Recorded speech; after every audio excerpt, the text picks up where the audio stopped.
Una sa lahat,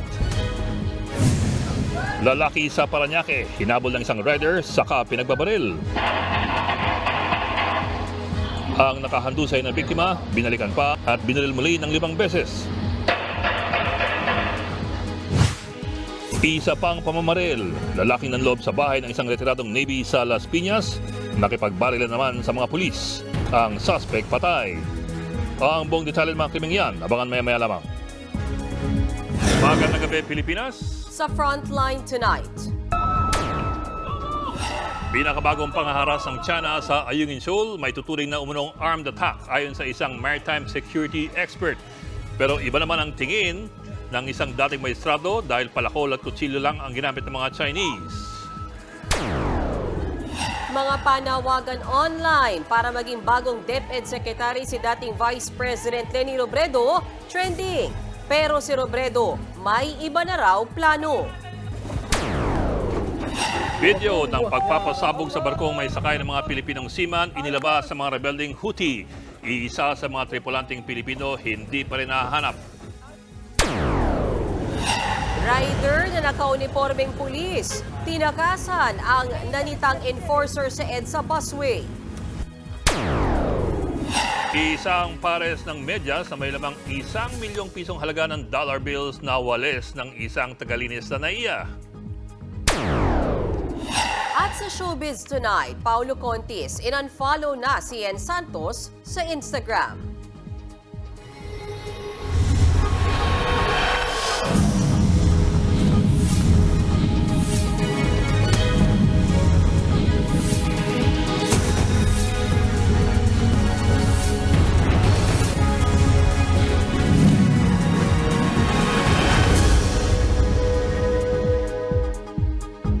Malapirat ang nanutok ng palakol at nagnakaw pa. Ganyan daw ang ginawa ng Chinese Coast Guard sa mga tauhan ng Philippine Navy sa Ayungin Shoal. Nakapagtimpi naman ang mga sundalong Pilipino bagamat binuhusan din nila ng tubig ang mga agresibong Chino. Ang aktual na video ng girian sa dagat, panoorin sa report ni Brian Basa.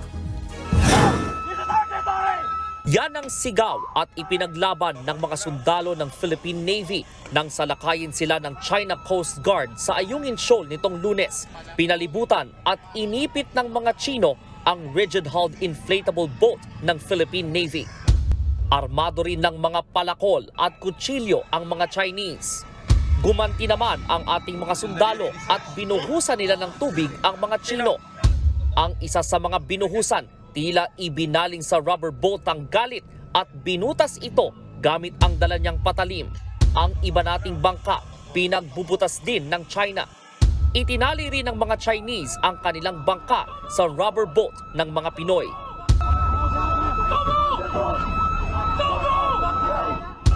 Isang sundalo natin ang nag-abot ng itak na pamutol ng tali.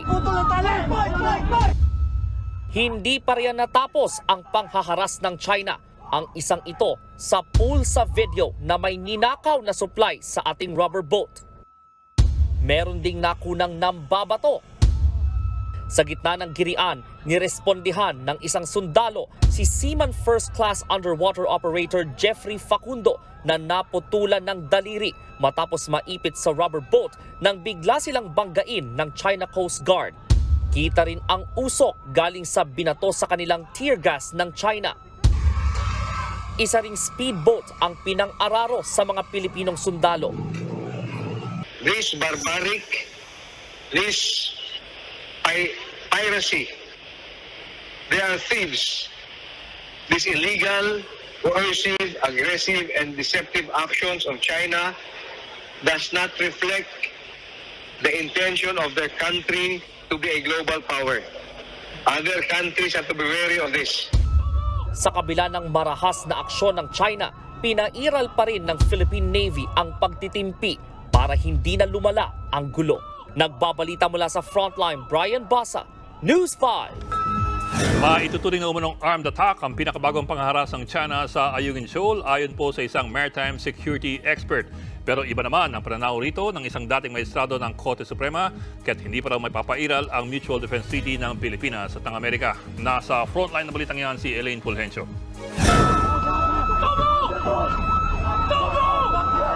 Tinutukan ng palakol at kutsilyo ng mga tauhan ng China Coast Guard ang sundalong yan ng Philippine Navy nang tangkain niyang tanggalin ang itinaling lubid ng mga Chinese sa rubber boat ng Pilipinas. Bahagi ito ng sumiklab na tensyon sa resupply mission sa BRP Sierra Madre sa Ayungin Shoal nitong Lunes. May palakol, pumalo ng bato na ng bato.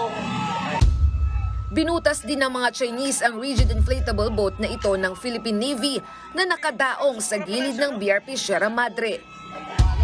Sa gitna ng gulo, naputulan ng daliri ang kababayan nating si Seaman First Class Jeffrey Facundo matapos maipit sa rubber boat nang bigla silang banggain ng China Coast Guard.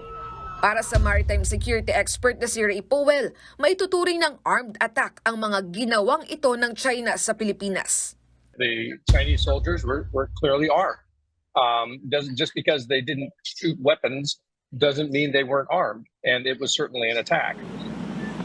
Sabi pa ni Powell, sa pamamagitan ng Mutual Defense Treaty, pwede na raw pag-usapan ng pagsali ng Amerika sa mga susunod na hakbang ng Pilipinas sa resupply mission. China has force overmatch. It has more ships. It has larger ships. It is able to sort of flood the area and make it extremely difficult on the Philippines. Pero kung si dating Associate Justice Antonio Carpio naman ang tatanungin, hindi pa maituturing na armadong pag-atake ang ginawa ng China sa ating mga sundalo na siyang kailangan para mapairal ang Mutual Defense Treaty. Kasi ang requirement armed attack, they use firearms. They didn't use firearms.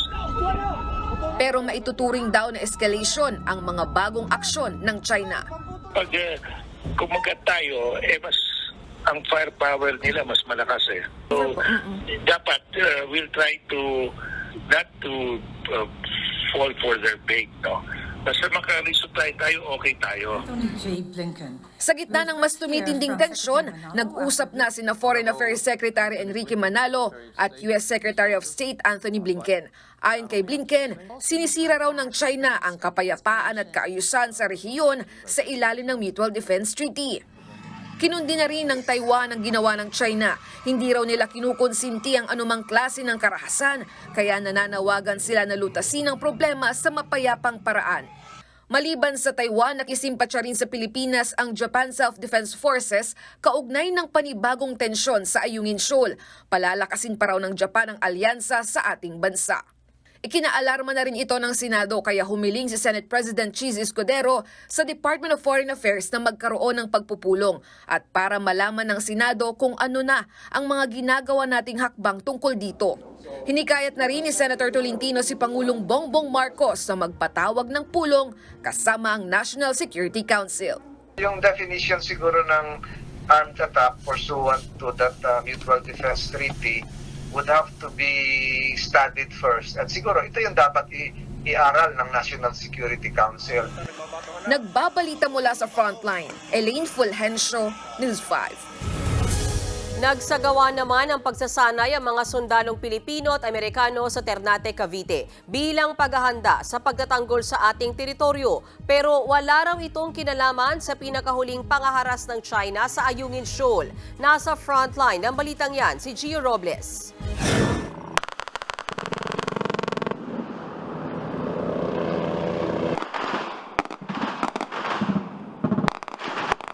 Sunod-sunod na pinaulanan ng bala ng helicopter ng Philippine Navy ang target nito sa Ternate, Cavite kanina. Kargado ng 50 caliber at mga rocket ang Augusta Westland Power Maritime Helicopter na ilang oras nagpaikot-ikot sa himpapawid bago tumbukin ang kunwaring kalaban. Sunod na ginamitan ng rocket ang target. Bahagi ito ng Marine Aviation Support Activity o MASA.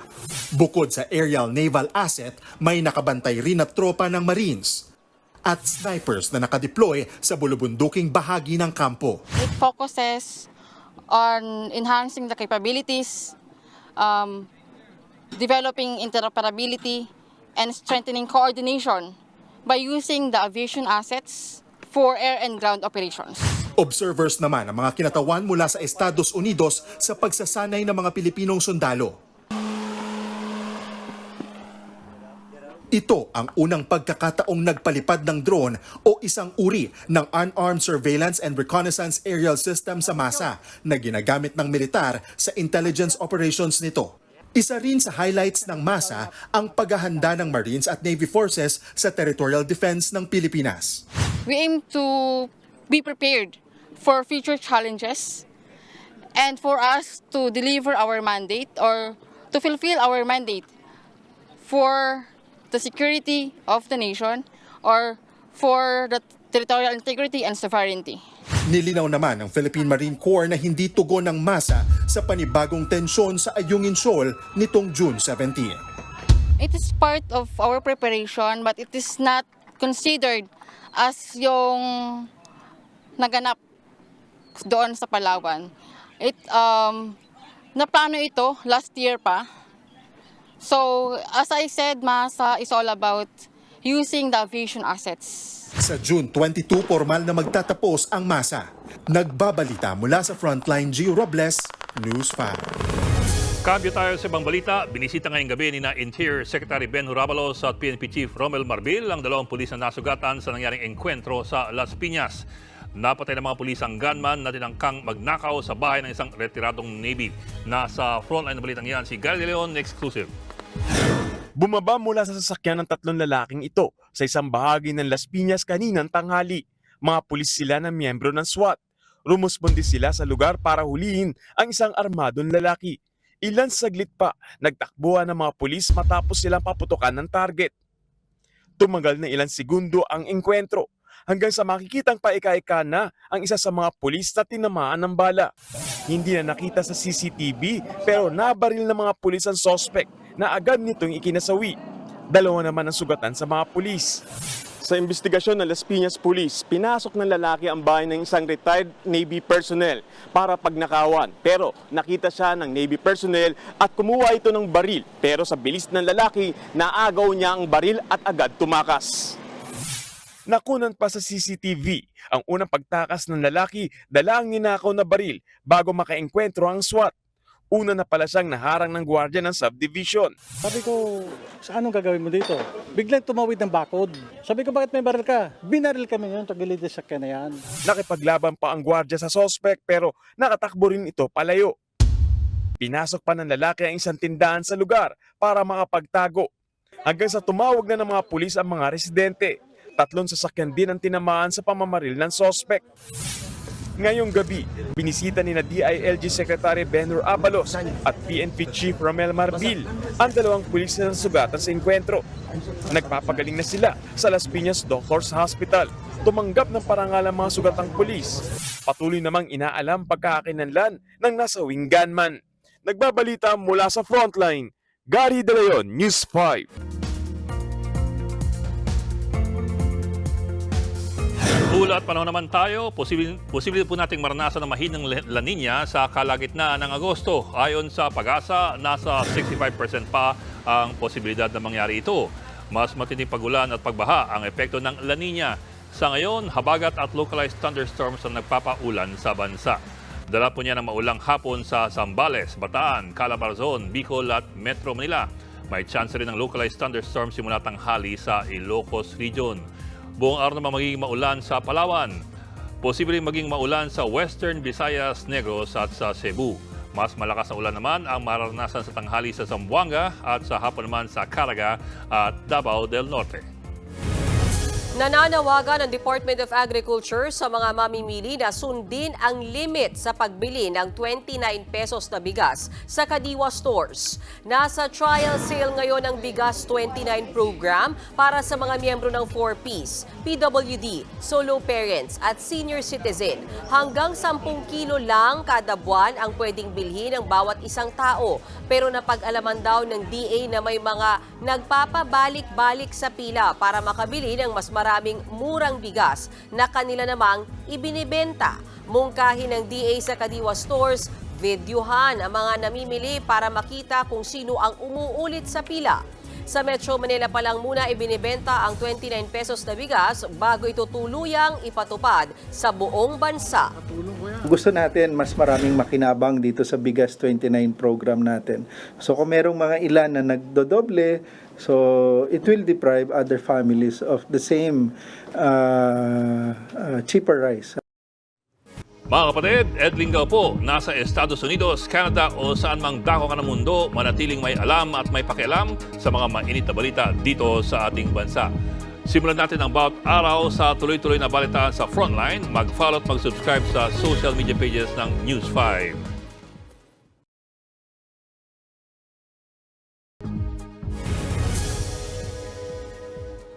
Pinalulutan ngayon ng ilang netizens na si dating VP Leni Robredo ang dapat pumalit daw kay VP Sara Duterte bilang bagong Education Secretary.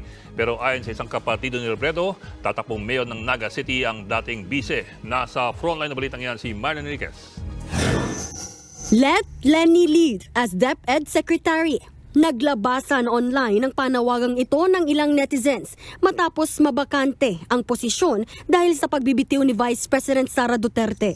Trending din sa Twitter si dating Vice President Leni Robredo.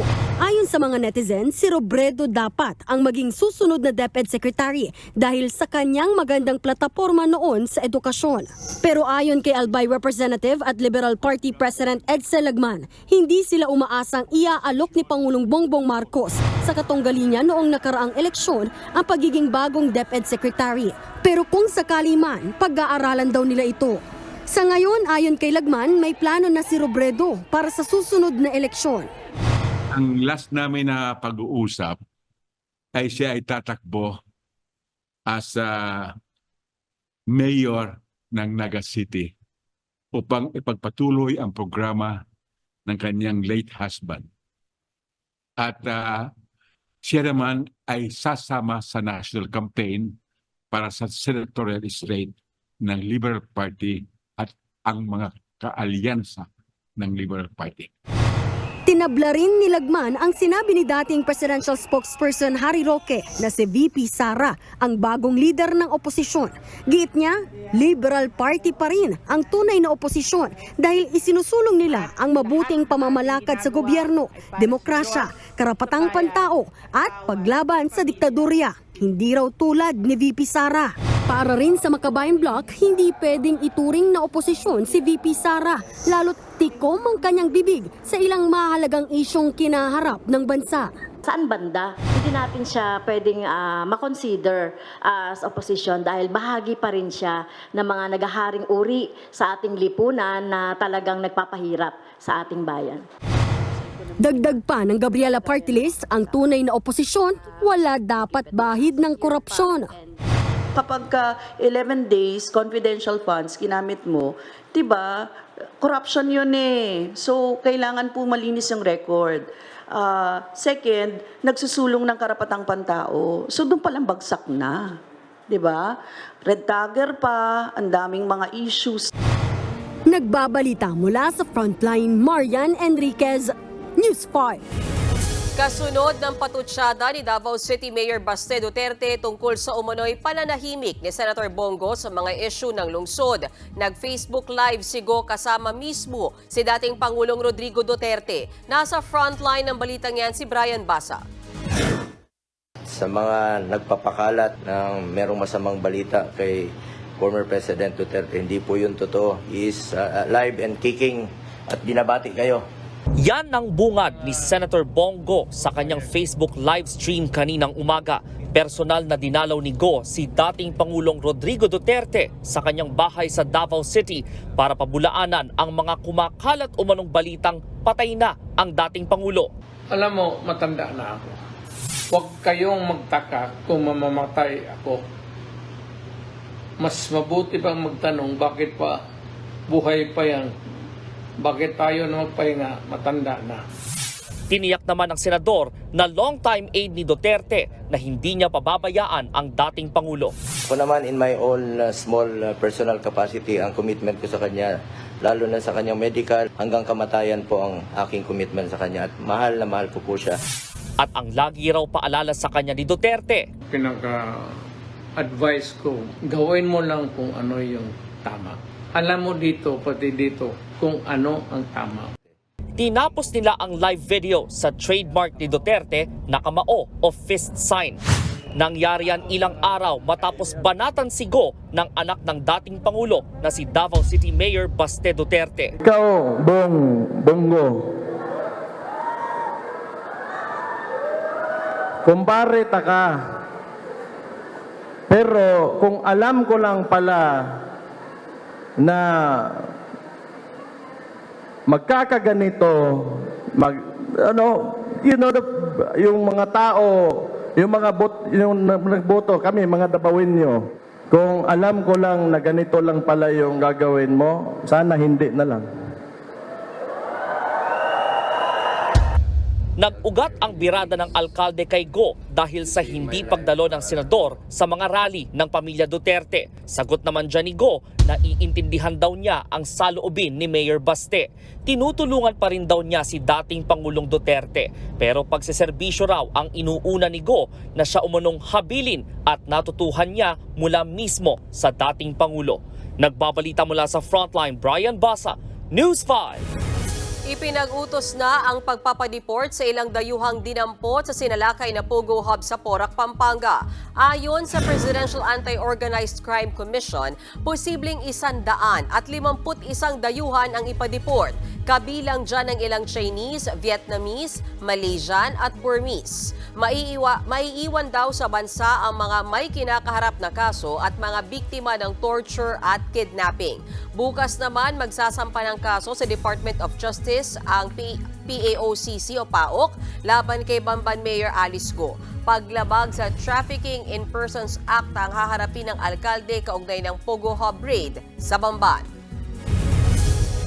Inilabas ng grupong Houthi ang video ng kanilang pambobomba sa barko may sakay ng mga tripulanteng Pilipino sa Red Sea. Umaasa ang ating Department of Migrant Workers na buhay pa ang isa sa mga nawawalang tripulante. Nasa frontline ng balitang yan si Reniel Pawid.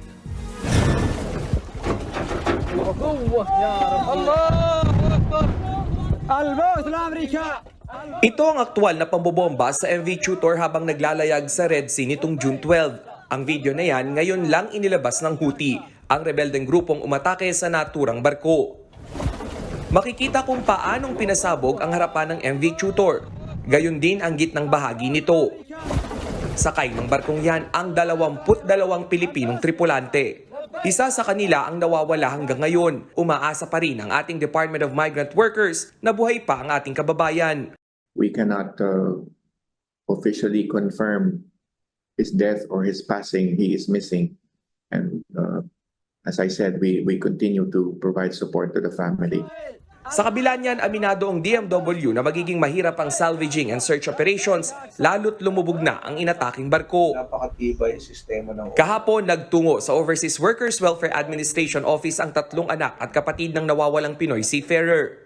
Tanging ang kanilang padre de pamilya ang kanilang sandalan dahil ulila na rin sila sa ina. Isa sa ilalim ang mga bata sa debriefing at psychosocial intervention. Muli namang pinaalalahanan ng DMW ang mga manning agency na may karapatan ang mga tripulante na tumanggi sa mga biyaheng daraan sa Red Sea at Gulf of Aden na markado ng gobyerno bilang warlike zones.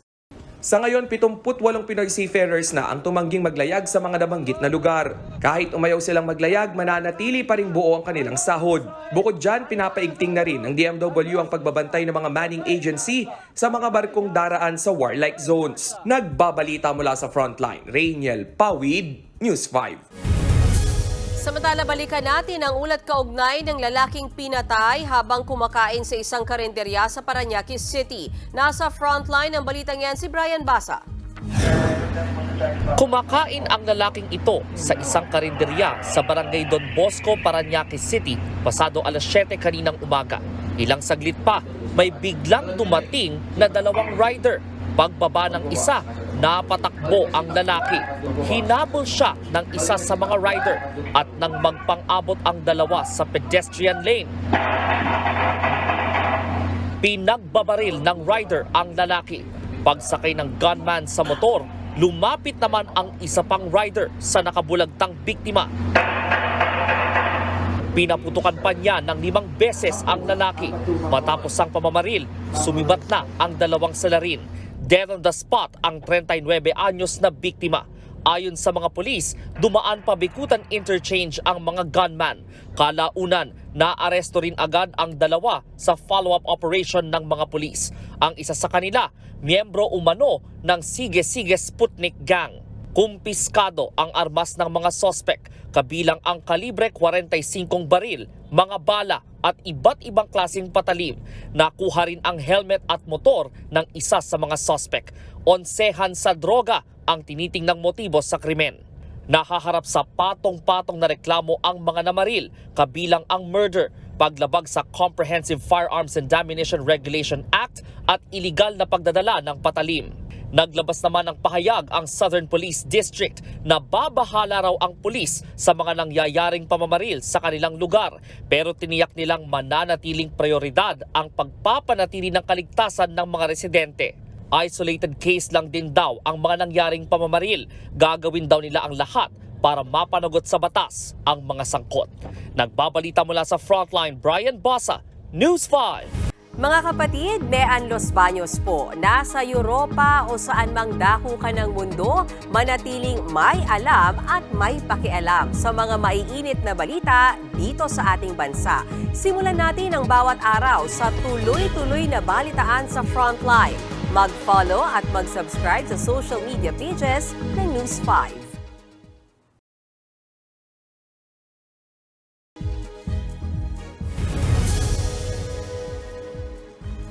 Tinakasan ng isang motoristang dumaan sa EDSA busway ang mga enforcer na sumita sa kanya. Pinara ng mga tauhan ng DOTR Special Action and Intelligence Committee for Transportation ang motoristang yan sa southbound lane ng EDSA Ortigas sa Mandaluyong. Bukod sa pagdaan sa busway, napansin din na nakatakip ang numero ng plaka ng kanyang motor. Ang rider nagpakilalang pulis at naka-uniforme pa. Naghinala rin ng mga otoridad na wala siyang dalang lisensya dahil panay raw ang pagpipindot niya sa kanyang cellphone. Nang hanapan ng ORCR ang rider, bigla siyang tumakas. May takip kasi sir eh.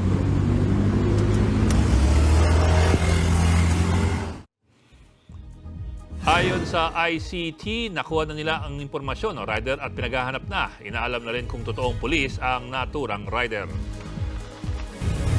Nakalaya agad si dating Negros Oriental Governor Pride Tebes matapos makapagpiyansa ng 600,000 pesos. Inaresto kanina umaga ng Criminal Investigation and Detection Group or CIDG ang dating gobernador dahil sa unay pagkakasangkot nito sa terorismo. Inihain kay Pride ang arrest warrant sa Barangay Taclobo sa Dumaguete para sa kasong terrorism, financing o pagtusto sa mga terorista. Si Pride ay kapatid ni dating Negros Oriental Representative Arnolfo Tebes Jr. Unang dineklara ng Anti-Terror Council ang magkapatid bilang mga terorista. Because they have been facing terrorism charges and there is sufficient evidence to show that certain assets or resources under their names are being utilized in implementation of their terrorist activities that would constitute terrorism financing.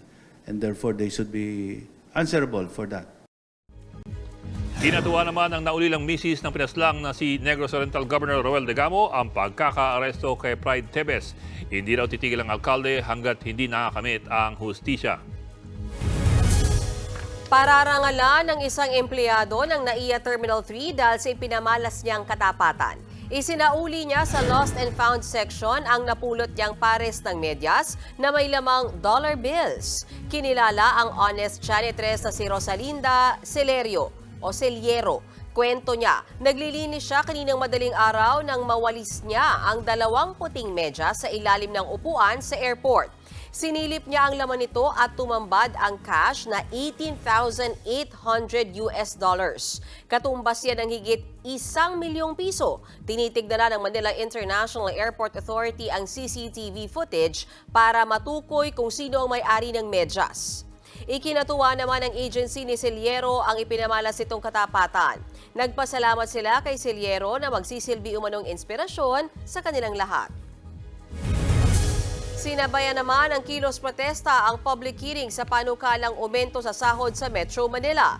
Git naman ng grupo ng mga employer hanggang 16 pesos lang ang kakayanin nilang taas sahod. Nasa frontline ng balitang yan si JC Cosico.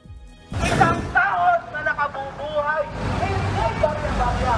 Nagkilos protesta kanina ang ilang labor group sa labas ng Occupational Safety and Health Center sa Quezon City. Ilang sandali yan bago ang public hearing sa isinusulong na aumento sa minimum na sahod sa Metro Manila. Ayon sa mga grupo, hindi nakabubuhay ang ngayon 610 pesos na arawang sahod. Dapat bigyan nila ng hustisya ang sweldo ng mga manggagawa. For the past 35 years, no? Puro barya-barya at starvation wages ang natanggap ng mga manggagawa na dagdag na sweldo. Sa public hearing, ilang labor groups ang humihirit sa Regional Tripartite Wages and Productivity Board NCR na itaas ang minimum na sahod sa 1,207 hanggang 1,360 pesos. Kung ang acting ipipresenta rito ay kayang bumili ng galunggong, kayang bumili ng toyo, kayang bumili ng itlog na 7 pesos, ay tama nga na 610 lang. Di ba nakakahiya? Hindi ba pwede maipresenta rito na kayang bumili ng baka, kayang mag-travel, kayang mangupahan ng maayos-ayos na bahay? Huwag natin gawing busabos yung mga manggagawa. Bigyan natin ng desente. Pero ayon sa samahan ng mga employer, dapat magdahan-dahan sa taas sahod. Maraming hong repercussions kapag nag-increase ng minimum wage. Maapektuhan ho yung informal sector natin. Kasi magkakaroon ng wage distortion. It would also deter foreign investments. Kung magtaas daw, dapat hanggang 16 pesos lang. Pero pinagtawanan lang yan ng grupo ng mga manggagawa. The amount needed to restore based on economic parameters or inflation, sorry to say, it is just 16 pesos, no? On the 610 and 15 pesos on the 573. Salamat naman sa ECOP sa 15 pesos at 16 pesos na approved na proposal. Magkakaroon pa ng deliberasyon ang NCR Wage Board. Ano man ang maging resulta, pwede iapela sa National Wages and Productivity Commission o NWPC, kung saan tumatayong chairman si Labor Secretary Bienvenido Laguesma. Tayo kung pangunahan, kung maliit ba, tama ba. Tignan natin kung ano yung kanilang mga justification, bakit ganitong amount. Target magdesisyon ng NCR Regional Wage Board sa panukalang taas sahod bago ang anibersaryo ng huling wage order sa rehiyon sa July 16. Nagbabalita mula sa Frontline, JC Cosico, News 5.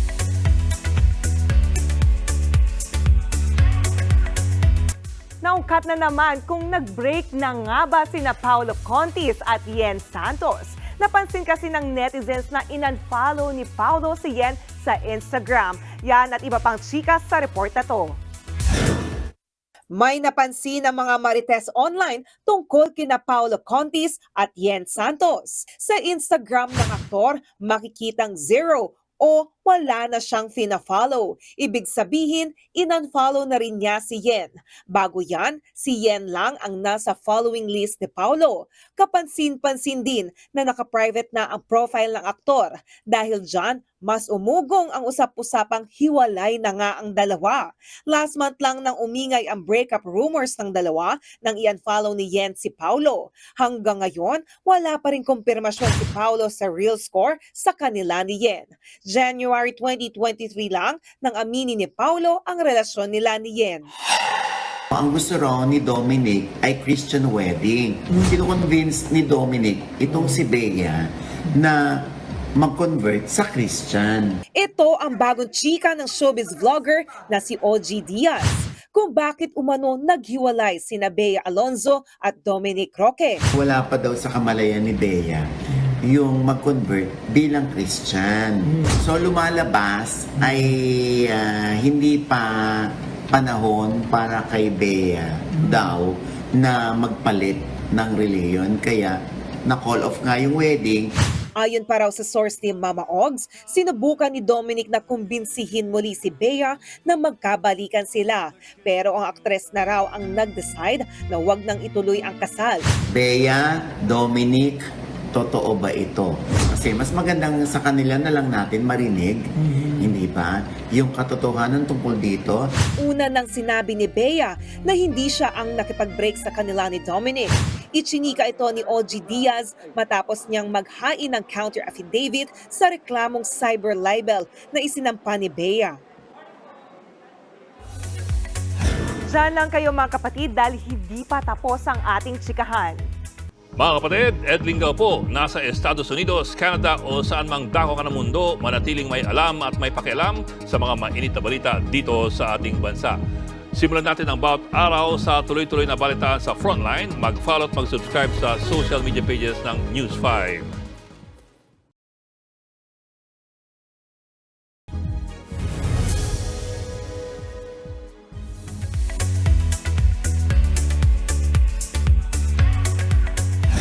Nagsampa ng reklamong cyber libel ang P-pop group na BGYO laban sa mga nagpapakalat ng fake news tungkol sa kanila. Mismong ang BGYO members ang pumunta kahapon sa Quezon City Prosecutor's Office. Paraan daw nila ito para labanan ng umano'y cyberbullying at nagpapakalat o pagpapakalat ng fake news laban sa kanila. Nakikipag-ugnayan na rin daw ang legal counsel nila sa iba't ibang ahensya para mangalap ng ebidensya. Bago yan, matatanda ang naharap ang ilang BGYO members sa cheating at bullying allegations. Pero pinabulaanan niya ng kanilang management. May bonggang photoshoot naman si Bini Gwen para sa kanyang 21st birthday kahapon. Kuha ang mga yan ng celebrity photographer na si Shaira Luna. Pinusuan yan ng blooms. Caption ni Gwen sa kanyang IG post, "Don't ask me what I wished for." Pero may ilang fans na curious pa rin sa kanyang birthday wish. Bumati naman sa comment section ang iba pang members ng Bini at iba pang celebrities. At yan ang latest and hottest sa showbiz tonight. Ako si Jania Lipon. Happy Thursday mga kapatid!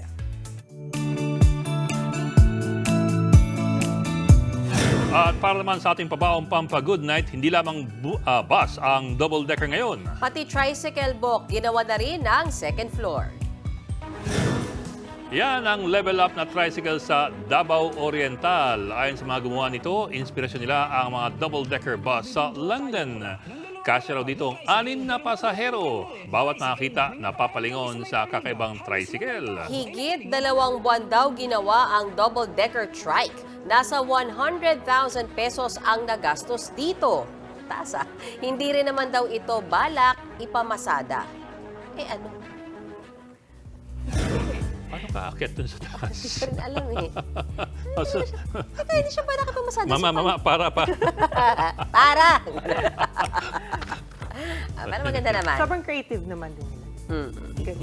Sige, sumay ka sa ganyan. Ay, dapat yun yung ride tayo dyan. Pwede.